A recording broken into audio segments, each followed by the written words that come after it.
For our first story, we have I male 23 sustained an injury that will prevent me from having sex for a while. My 22 female girlfriend wants to open our relationship until I recover. Is it time to end it? I, male 23, have been with my girlfriend, 22 female, for 2 years. 2 weeks ago I tore my hamstring while deadlifting.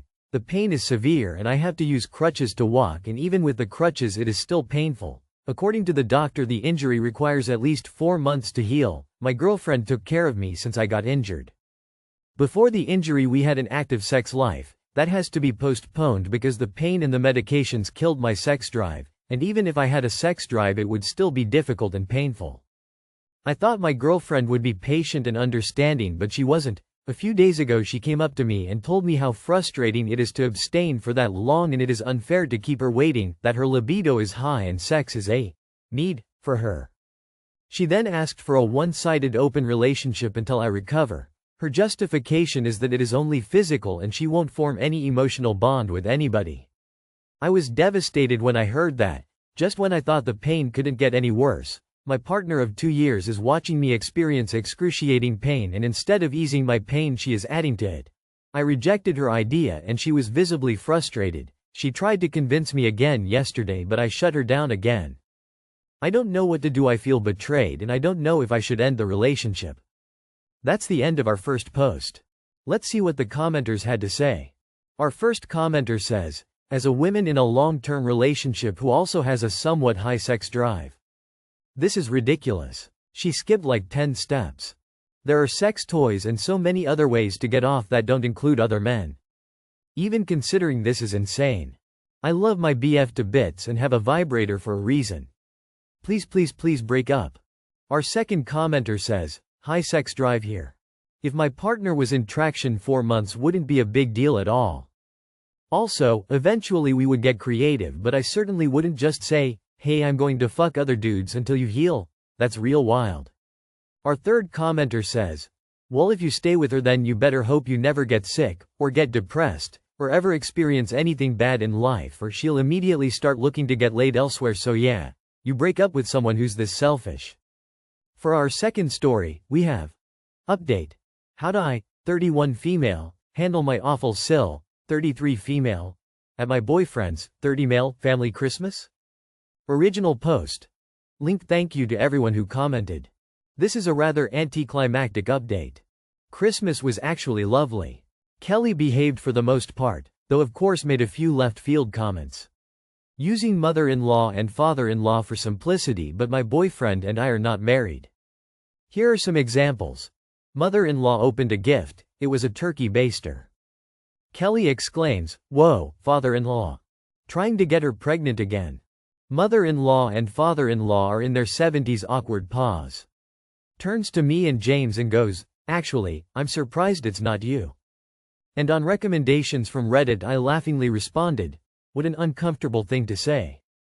Kelly went on about how she expected after we took a 2-week vacation, we would be sharing a pregnancy announcement. I responded, well, that's kind of weird.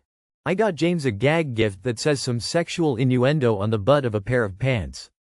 Kelly kept making comments about, no one needs to know the details of your sex life. Despite that the pants were a joke. This was repeated all night, but I just ignored it. Otherwise we had a great time and a great family gathering. I wish I had something more exciting, but the answer I got helped me have a few responses in my arsenal to respond to her weird comments, and otherwise I ignored her. Thanks Reddit. That's the end of our second post. Let's see what the commenters had to say. Our first commenter says, Number 1 needs to know the details of your sex life, but I am going to loudly speculate about how much of it you had during the trip anyway. Right. Our second commenter says, it sounds like you have a better outlook on the situation. That's good at least. Those, why did you say that, and, please explain your racist, sexist, etc. comment, phrases on work on people who have social awareness. Our third commenter says, now that the holidays are over it may be time for your BF to tell his brother about the BS she said to him and to let him know if she talks like that to him or you in the future she won't get a damn thing. For our last story, we have I, M, 35, and wife, F, 34. Disagree about my behavior towards Link. Had purchased a 60-count assorted K-cup box the day before my wife invited 2 of her friends to stay 5 nights with us over the holidays. They are from out of state and were staying with us while they visited family. I drink 2 cups a day and really liked one flavor in the box. During their stay I noticed that they would drink 3 to 4 cups a day per person. Knowing that I particularly liked one flavor, I put 8 K-cups in a Ziploc bag and put it in the cabinet.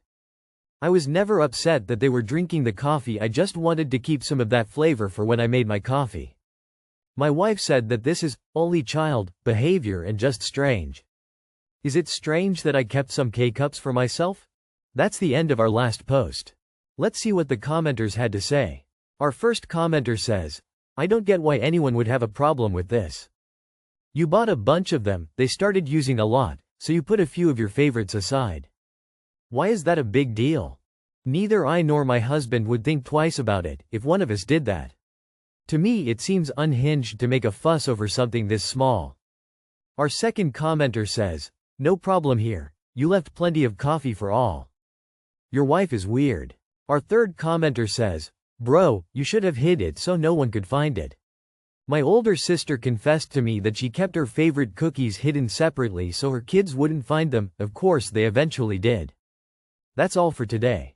If you enjoyed, please leave a like and subscribe. Thank you, and have a wonderful day.